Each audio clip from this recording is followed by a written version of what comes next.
કથયિષ્યે શુભા કથા. ઓમ અવતારિણે શ્રી સ્વામિનારાયણાય નમો નમઃ. શ્રી હરિકૃષ્ણાય ઘનશ્યામાય નીલકંઠાય સરયુદાસાય નમો નમઃ. બોલો સ્વામિનારાયણ ભગવાન શ્રી હરિકૃષ્ણ મહારાજની. શ્રી નરનારાયણ દેવ શ્રી લક્ષ્મીનારાયણ દેવની. શ્રી દેવતી બળદેવજી મહારાજની. સર્વાવતારી આપણા સૌના ઈષ્ટદેવ શ્રી સ્વામિનારાયણ મહાપ્રભુજી, શ્રીજી મહારાજના લાડીલા દરેક હરિભક્તોને ઘણા ભાવથી જય સ્વામિનારાયણ. વાલા ભક્તજનો, આપણે ડભાણના વિષ્ણુભાઈનું ચરિત્ર શ્રવણ કરી રહ્યા છીએ.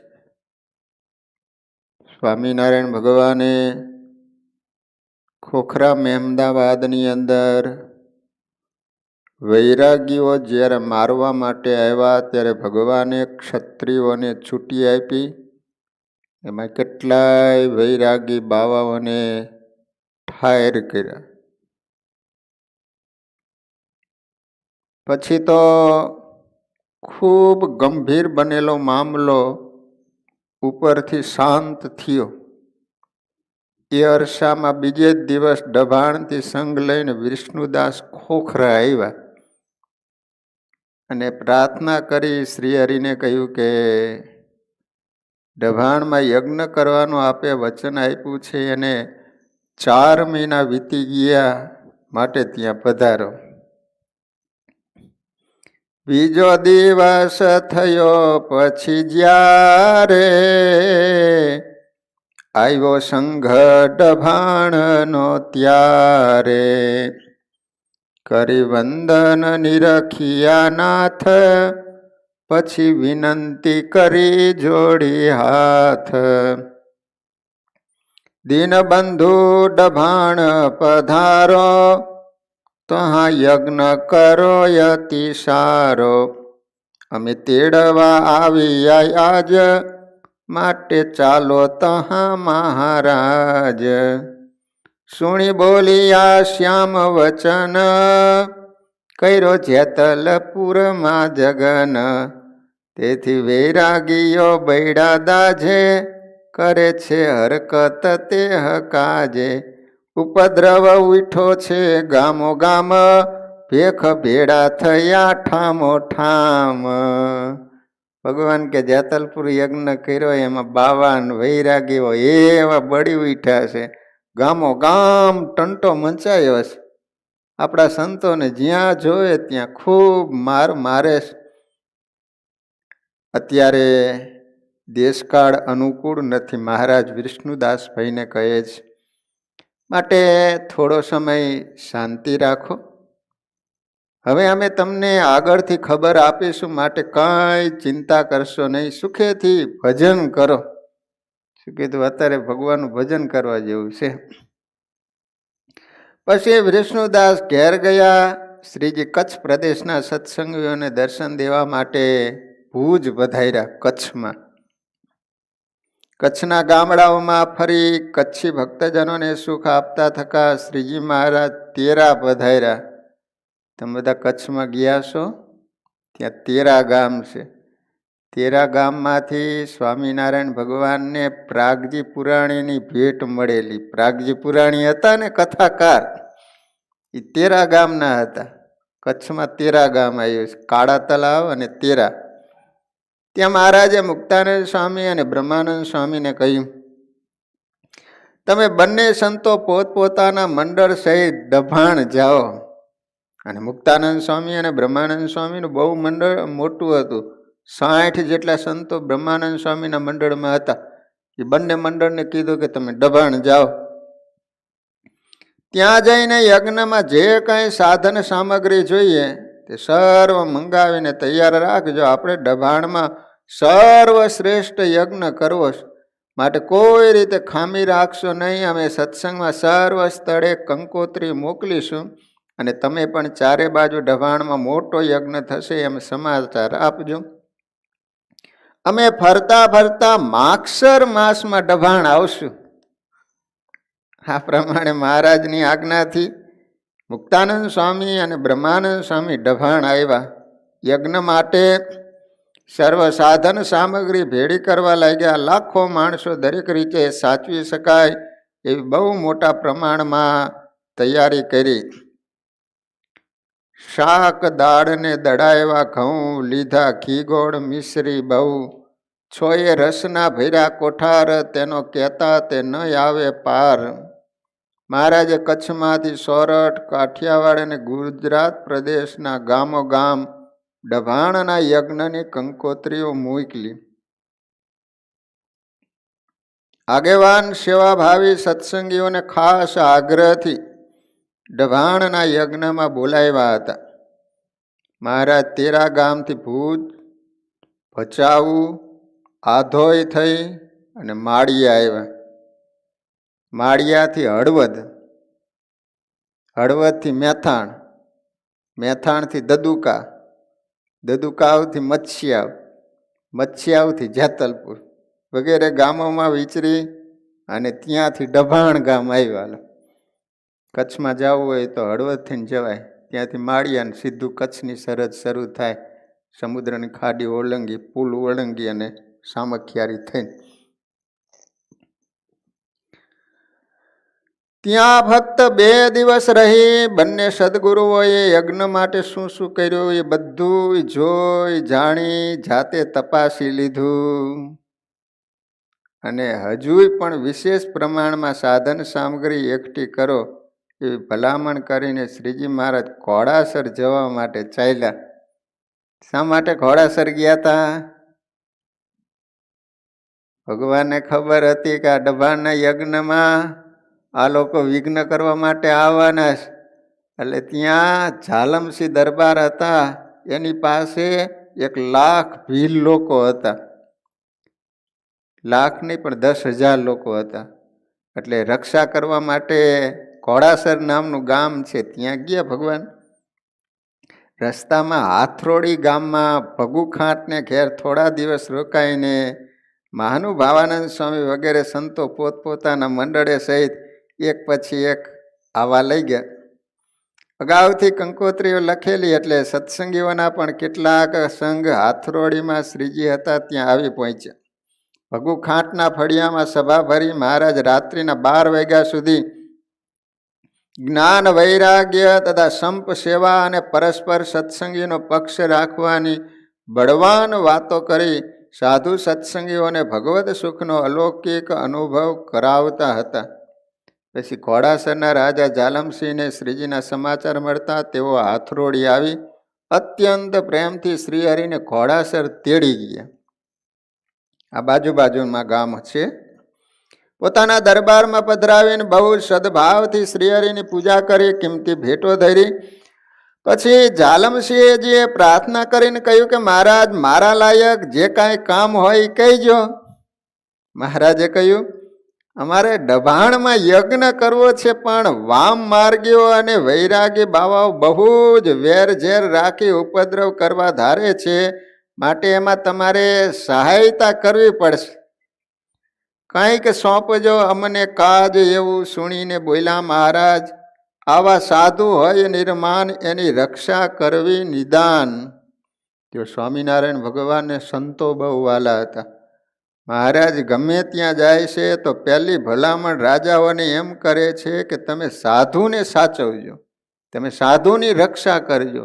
સાધુ હશે તો જ સત્સંગ વધશે. તમે જુઓ, જ્યાં જ્યાં સાધુ નથી તો અહીંયા કથા વાર્તા થતી નથી. કથા વાર્તા વિના કોઈ પણ હરિભગતનો વિકાસ કહેતા સત્સંગમાં આગળ વધી શકતા નથી. એના ધર્મ, જ્ઞાન, વૈરાગ્ય એનું બળ ન વૃદ્ધિ પામે. જ્યાં જ્યાં સંતો રહેતા હોય છે, કથા વાર્તાનો મારો હશે ને, એ જ હરિભક્તોમાં તમને આજ્ઞા ઉપાસનાનું બળ જોવા મળશે. ત્યાં જ કાંઈક સત્સંગ વૃદ્ધિ પામશે. એટલા માટે સ્વામિનારાયણ ભગવાન રાજાઓને ભલામણ કરે છે કે ગમે તેમ થાય પણ તમારે સંતોની રક્ષા કરવાની. દબાણમાં થાશે જગન, એમાં કરવા ઈચ્છે છે વિઘન. મહામદે ભર્યા છે અભાગી, એને કેમ ગમે આવા ત્યાગી. માટે એનું કરો ઉપરાળું, થાય તો કરજો રખવાડું. ત્યારે બોલ્યા ભીલનો ભૂપતિ, એનો ભાર નથી મારે રતી. પછી રાજા કહે સુણો નાથ, કહો ને તો 1,00,000 ભીલ લઉં સાથ. 1,00,000 ભીલ એની પાસે હતા. બોલો. ત્યારે બોલ્યા એમ મહારાજ નથી, આપણે એવડું કાજ, કાંઈ થોડા ઘણા લીયો સંગ, બીજા છે અમસંગ તોરંગ. મહારાજ કે એટલા બધા તો નહીં હો, 1,00,000 ડભાણની અંદર તો 1,00,000 હરિભગત આવ્યા હોય તો ભીલ લોકો બીજા 1,00,000 જ્યાં જોયે ત્યાં તીરકામઠાવાળા જોવા મળે. બધાને બીક લાગે, મારા હાર કઈ બોલા ચાલી થાય ખોઈ ગાલે તો. મહારાજ કે આટલા બધા નહીં. ભગવાન કે 10,000 આપો. 10,000 હો. સુરત, અમદાવાદ, વડોદરા વગેરે શહેરો તથા દેશ દેશાંતરથી ઘોડાસરમાં આવેલા દર્શન આતુર પ્રેમી ભક્તજનોએ વિવિધ પ્રકારની કિંમતી ભેટો ધરી મહારાજની પૂજા કરી. પછી શ્રીજીની આજ્ઞાથી દભાણ જવા માટે સૌ તૈયાર થયા. બોલો. મહારાજ ત્યાં હતા ને તો બધા હરિભક્તો પણ ઘોડાસર આવ્યા. મહારાજે કીધું કે હવે તમે અહીંથી નીકળીને બધા દભાણ જાઓ.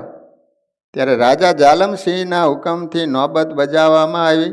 એટલે એમના સંકેત પ્રમાણે તીરકામઠાવાળા 10,000 સુરવીર ભીલ લોકોની સેના શ્રીજી મહારાજની આગળ વ્યવસ્થિત રીતે ગોઠવાઈ.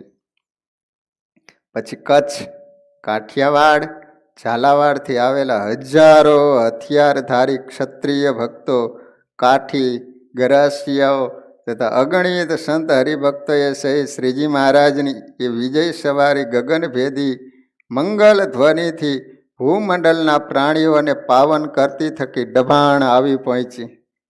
આ રીતે હરિભક્તો અને ભીલ લોકોની સાથે જાણે આ મોટી મિલિટરીની ફોજ નીકળી હોય ને એ રીતે સ્વામિનારાયણ ભગવાન ઘોડાસર ગામથી દભાણ પધારે. શ્રી હરિનું આગમન સાંભળી લાંબા સમયથી વરસાદની પેઠે રાહ જોઈ રહેલા ભગત વિષ્ણુદાસ અને રઘનાથ પટેલ વગેરે સર્વે સત્સંગીઓએ સામય લઈને શ્રી હરિની સામે ગયા. અતિ હર્ષ વડે ગામમાં તેડી લાવી ઘટે એમ સૌને ઉતારાએ પા. પછી ગામથી પશ્ચિમ તરફ બનાવેલી ભવ્ય યજ્ઞશાળા તથા ગામથી પૂર્વમાં તલાવ કિનારે ગોઠવેલી વિશાળ પાકશાળા અને ઉતારા પાણી વગેરેની ઉત્તમ સગવડ જોઈને શ્રીજી મહારાજ ખૂબ સંતોષ પામ્યા. કારણ કે એ વખતે તો પાણી માટેની વ્યવસ્થા તલાવ અહીંયા જ ઉતારા કરવો પડે, બીજે તો ક્યાંય પાણી ન મળે. એટલે મારે જ્યાં જ્યાં યજ્ઞ કરતા સમયા કરતા બાજુમાં તળાવ હોય તો જ કરવાનું. પછી મહારાજે બ્રહ્માનંદ સ્વામીને પૂછ્યું, યજ્ઞ માટે ઘી, ઘઉં, દાળ, ચોખા એ આદિ કે સીધું સામગ્રી ક્યાંથી કેટલી લાવ્યા છો અને કોને કેટલા પૈસા આપવા બાકી છે? બ્રહ્માનંદ સ્વામી કે કૃપાનાથ આપ તો બધું જાણો છો, છતાં કહું છું. અણિયાળી વાળા પુંજા શેઠ અહીંથી 50 ગાડા લઈને ખંભાત ગયા હતા. ખંભાત કેટલા? 50 ગાડા લઈને. ત્યાં એમને એક શેઠ મળ્યા. એને પૂછ્યું, આ ગાડા કેના છે? પુંજા શેઠે કહ્યું, સ્વામિનારાયણના છે. દભાણમાં યજ્ઞ થવાનો છે, એ માટે સામાન લેવા આવ્યા છે. ત્યારે શેઠે કહ્યું, અમારી મોટી વખાર ગામ બહાર છે, ત્યાં ચાલો, તમને જોઈએ એવો સારો સામાન આપીશ. પછી શેઠે પોતાની વખારમાંથી તરત ઘી, અનાજ વગેરે પુષ્કળ સામાન કાઢી આપી અને ગાડા ભરી આપ્યા. પૈસા આપવા લાગ્યા ત્યારે શેઠે કહ્યું, મોડું થયું છે, માટે અત્યારે અંધારે પૈસા નહીં લઈએ. તમે સ્વામિનારાયણના છો તે પ્રમાણિક અને પ્રખ્યાત છો, માટે સવારે પૈસા આપી જજો. પછી સૌ ત્યાં ગામ બહાર સામાન સાચવીને સૂઈ રહ્યા. મહારાજ સવારે ઘણો તપાસ કર્યો, છતાં ક્યાંય વખારો જોવામાં આવી નહીં. તેમજ પૈસા લેનાર કોઈ શેઠ પણ મળ્યા નહીં. પછી પૂંજા શેઠે વિચાર કર્યો કે આ તો શ્રીજી મહારાજ કોઈ દાનેશ્વરી શેઠમાં પ્રેરણા કરીને આપણને સામાન આપી ગયા. એમ ધારી ગાડા લઈને તેઓ ડભાણ આવ્યા. આ પ્રમાણે આપની કૃપાથી યજ્ઞ માટે દરેક પ્રકારની પુષ્કળ સામગ્રી સાધન તરફથી હંમેશા આવ્યા જ કરે છે. અનેક સત્સંગીઓ હજારો રૂપિયાના ગુપ્તદાન આપી ગયા છે. આ રીતે સ્વામિનારાયણ ભગવાન શેઠના સ્વરૂપ ધારણ કરીને જે ગાડા જાય એને ભરી જ દેતા કે આ બાજુ આવો, અમારી વખાર છે, આ બાજુ આવો. આ રીતે 50 ગાડા ભરી દીધા. પૈસા હતા નહીં, હવારે આપી જાય. હવારે ગયા હતા, વખારે નહીં, શેઠે નહીં, કોઈ નહીં. પૂંજા ભગતને ખ્યાલ આવી ગયો કે માનો કે ન માનો, પણ એ 3 છોગલાના ધરતલ સહજાનંદ સ્વામી આવીને ગાડા ભરી ગયા. આ રીતે મુક્તાનંદ સ્વામી બ્રહ્માનંદ સ્વામી પાસેથી યજ્ઞ સંબંધી માહિતી મેળવી શ્રી હરિ પાકશાળામાં પધાર્યા. વિચાર તો કરો કે સ્વામિનારાયણ ભગવાન જાતે બધે ઠેકાણે દેખરેખ કરે છે. કોઈ વાતની તકલીફ ન પડવી જોઈએ. હરિભક્તો આવશે તો રાત્રિના સમય એક ઠેકાણે ઉતારે જઈને હરિભક્તોને ભલામણ કરશે. કોઈ અજાણી વ્યક્તિ હોય તો એનાથી તમે ચેતજો. બધી રીતે બધાની સંભાળ રાખે છે. ત્યાં થોડી વાર બેસી ભોજન સંબંધી શું તૈયારી કરી છે એમ પૂછ્યું ને, ત્યારે સંતોએ કહ્યું લાડુ બનાવીને તૈયાર રાખ્યા છે. બીજી રસોઈ રાત્રિમાં તૈયાર થઈ જશે. પછી પાછે ગોઠવેલા સભાસ્થાનમાં શ્રીજી એક મોટો મંચ બંધાવીને તૈયાર કરાયો અને મંચ ઉપર બિરાજ્યા. લાખો મનુષ્યો દૂર દૂરથી શ્રીજી મહારાજના દર્શન કરી અત્યંત શાંતિ પામ્યા.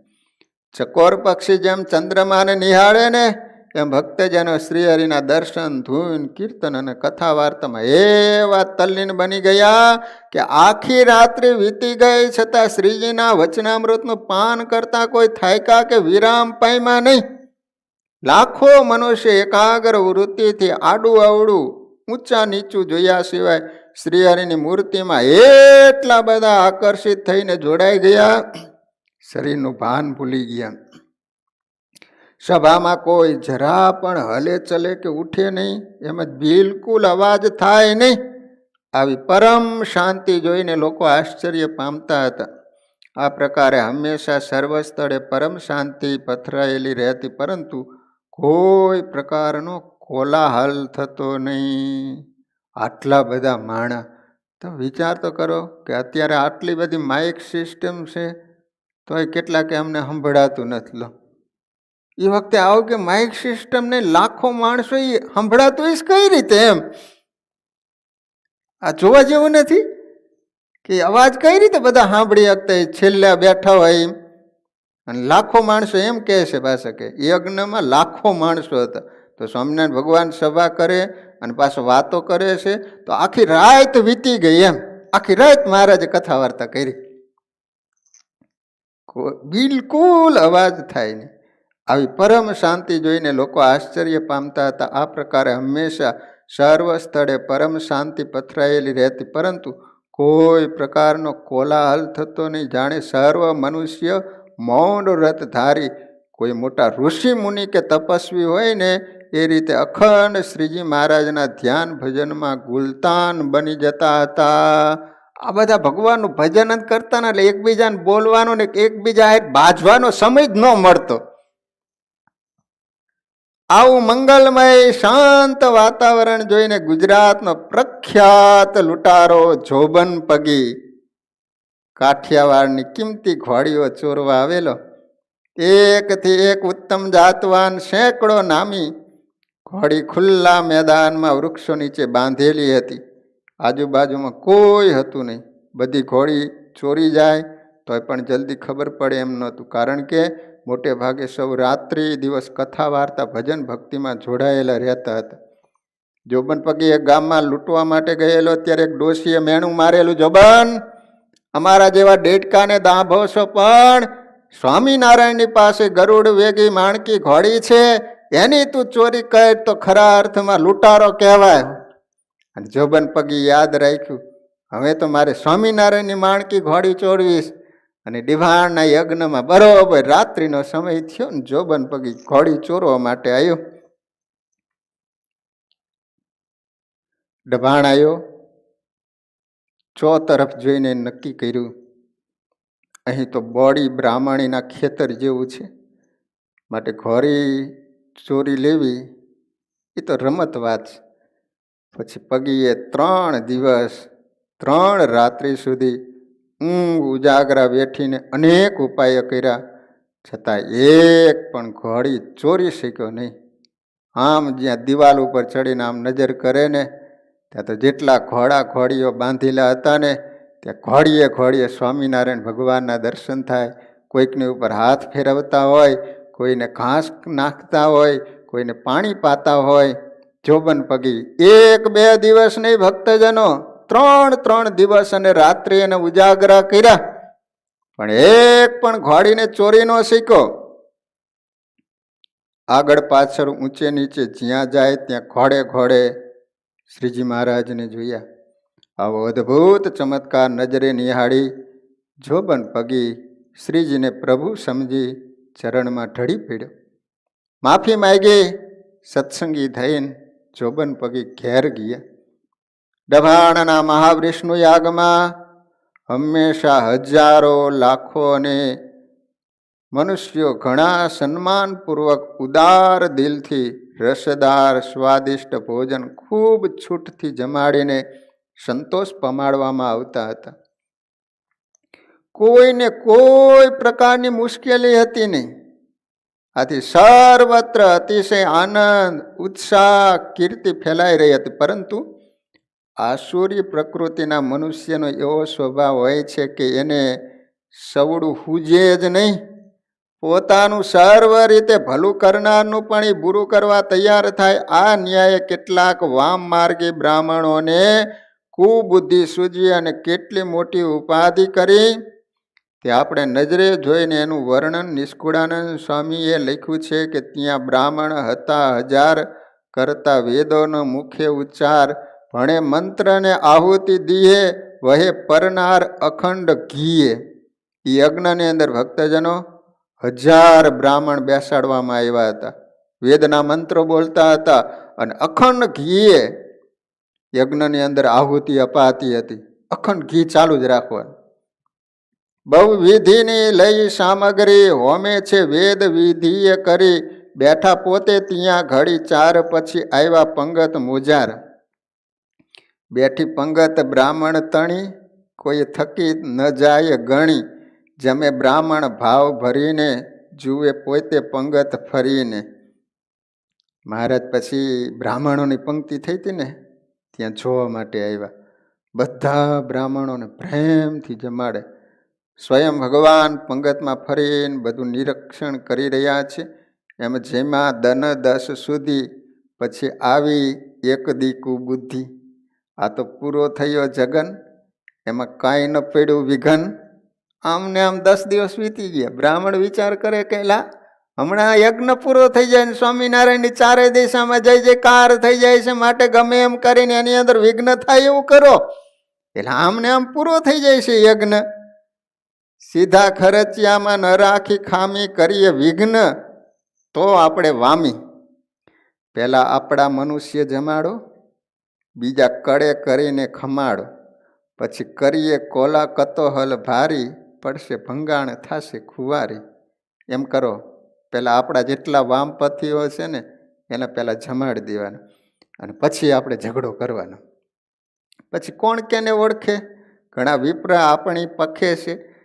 લોટ લાડવા લૂંટી જ લઈશું, બીજા તલાવમાં નાખી દઈશું. ગોળ ઘી કુડલા લઈશું હાથે, જઈશું અંધારે ઉપાડી માથે. એક લઈ જઈશું મોટલી, જમશું ઘી ગોળ ને રોટલી. એમ પર્યાણિયા વળી વામી, તે તો જાણે છે અંતર જામી. જોઈજો જીવ તણી અવડાય, કેવું વિચાર્યું ખાઈ. નિષ્કુળાનંદ સ્વામી ભક્ત ચિંતામણીમાં લખે છે કે આ લોકોએ ખાઈને કેવો વિચાર કર્યો. આ પ્રમાણે વિઘ્ન સંતોષી બ્રાહ્મણોએ ગુપ્ત રીતે વિચાર કર્યો કે આપણે અંદરો અંદર ખોટો ઝઘડો કરીને યજ્ઞ પૂરો ન થશે. બધાએ બરાબર મક્કમ રહી મોટું ધાધલ મચાવી મૂક્યું. બધું તોડી ફોડી ખેદાન મેદાન કરીને ચાલ્યા જવું. એટલે સ્વામિનારાયણનો અત્યારે જેવો યશ ગવાય છે ને એથી વધારે અપકીર્તિ થશે. યજ્ઞ પ્રસંગમાં બ્રાહ્મણોએ અનેક વાર ખોટી રીતે અવડાઈ કરેલી છતાં બધું સહન કરીને પણ મહારાજ બ્રાહ્મણનું ઘણું સન્માન કરતા. પરંતુ હઠીલા, અજ્ઞાની અને આસુરી જીવો મરતા સુધી પોતાનું ધાર્યું મૂકતા નથી. આ ન્યાયે છેવટે પોતાના દેહનો ભોગ આપીને પણ સ્વામિનારાયણનું જરૂર ખોટું દેખાડું. આવો જ્યારે બ્રાહ્મણોએ છેવટનો ગુપ્ત નિર્ણય કર્યો ત્યારે નિર્વિઘ્નપણે યજ્ઞ પૂરો થાય એ હેતુથી શ્રીજી મહારાજને આકરા પગલાં લેવાની ફરજ પડી. પ્રભુ અંતર્યામી છે, એમનાથી કાંઈ છૂપું રહી શકે નહીં. એવા શ્રીજીના ચમત્કારો બ્રાહ્મણોએ પ્રત્યક્ષ જોયા હતા, છતાં પણ એને દુરાગ્રહ છોડ્યો નહીં. ડભાણમાં 18 દિવસ સુધી મહાવિષ્ણુ યાગ મહોત્સવ ઉજવાયો. એમાં 10 દિવસ સુધી ખૂબ શાંતિ રહી. 11મે દિવસે મોટી ઉપાધિ ઉપસ્થિત કરવામાં આવી. એ બધું મહારાજે અંતર્યામીપણે જાણ્યું. પછી એને પહોંચી વળવા યોગ્ય ઉપાય લીધો. બ્રાહ્મણોએ રસોઈ બનાવીને તૈયાર કરી લીધી. ત્યારે લગભગ 10 બૈજાને સુમારે ભોજનશાળા પાસે મોટી પાઇટ ઉપર મહારાજ બિરાજમાન થયા. રૂપિયાથી ભરેલા મોટા મોટા 4-5 ત્રાસ મગાવીને પાઇટ ઉપર મુકાવ્યા. જો ભગવાને લીલા કરે.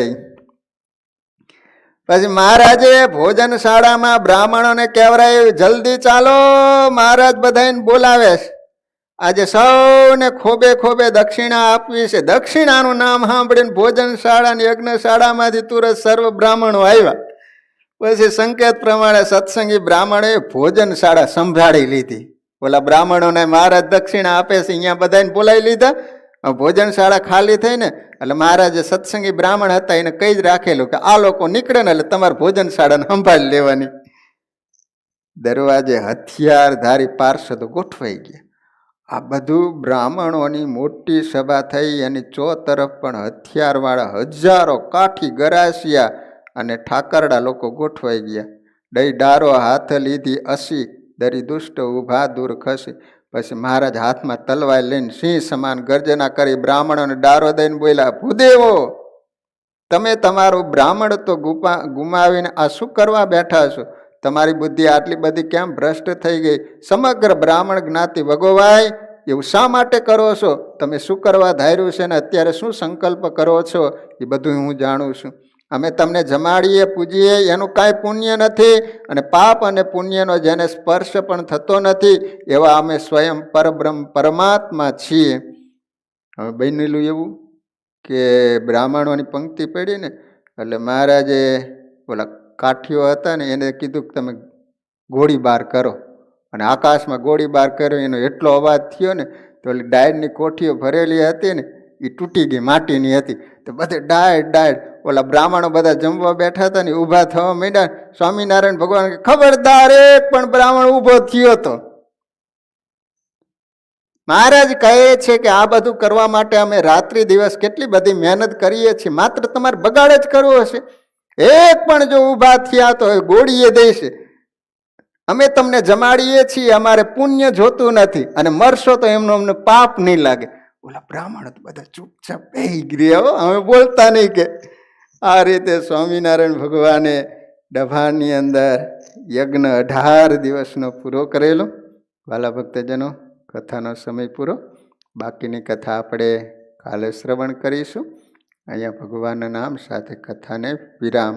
બોલો સ્વામિનારાયણ ભગવાનની જય. થાળ એટલે આજે ધનુર્માસના થાળના યજમાન ધૂનના પ્રીતમ રુદ્ર હેલી, પ્રીતમભાઈ, પ્રિતેશભાઈ વડુ, હર્ષદભાઈ પ્રવીણભાઈ પટેલ રાજપુર, ઘનશ્યામભાઈ દવે 2 નામ, બળદેવભાઈ શિવદાસ પટેલ વડુ, ચેતનાબેન દીપકભાઈ, સુશીલાબેન બકાભાઈ, શૈલેષભાઈ કાંતિભાઈ, નિયંતાબેન પરેશભાઈ પટેલ. આટલા ભક્તજનો તરફથી આજે ધૂન રાખવામાં આવેલી છે. અત્યારે થાળ.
અક્ષરધામથી અવનિમાં જે દેહદારી દયા આપ્યા સુખ પાર ભક્ત જનને દિલે ધરીને દયા ગીતા તારું ચરિત્ર ગાન કરવા જેણે કરુણા કરી વંદો મંગળ મૂર્તિ પુરધરી સર્વોપરી શ્રી હરિ જન્મ્યા કૌશલ દેશ વેદ કટુકનો લઈ દેશમાહી ભર્યા રામાનંદ મળ્યા સ્વધર્મ ચલવ્યો યજ્ઞાદિ મોટા કર્યા મોટા